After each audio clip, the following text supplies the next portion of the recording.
जिला कानपुर थाना अंतर्गत चंपेश्वर ग्राम गौड़ साहि बधू हत्या अभियोग आनिले झीर परिवार लोके।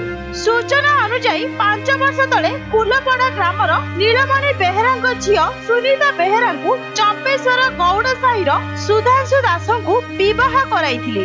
तांकर एक 2 वर्षर कन्या संतान अछि। हेले बाहाघरर किछि दिन परे झीर शाशुघर लोक झीओ निर्यातना देई आसुथिले। हेले आज सकाळु झीओ को मारी देई काहाकू न जणाई 2 वर्षर कन्या संतान को नै सासु ननद स्वामी घर कुआडे पळाई जाइछन्ती बोली कानपुर थाना रे सुनीताଙ୍କ परिवार लोके थाना रे अभियोग आनिछन्ती। एतला परे पुलिस तदंत चलाइछि। घटनास्थल रे आठगड़ एसडीपीओ स्थानीय तहसीलदार पहुंची अनुध्यान करिसंती।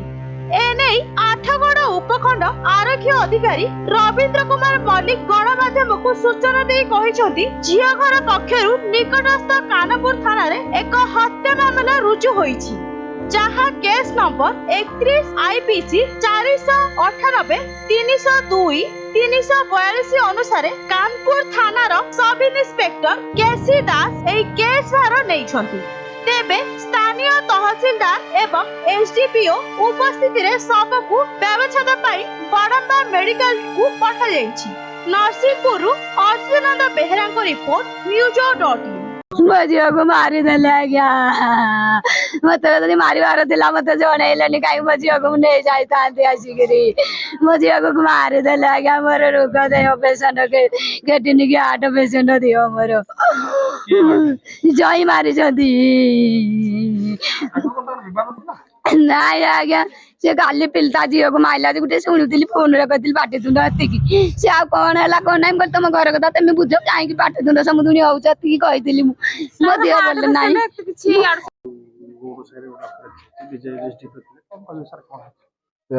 कहबी से जी मुतफी सुनीता बापा गोटे नीलमणि बेहेरा से रिपोर्ट देइछन्ती रिटन रिपोर्ट जोटा कि कग्निजेबल केस होची गोटे मर्डर केस होची। से हत्या करछन्ती बोली तांको झील को संदेह करछन्ती।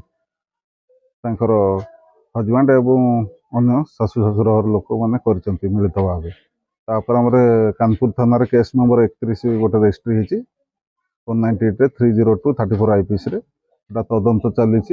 केसी दास सब इन्स्पेक्टर नहीं तदंत दायित्व।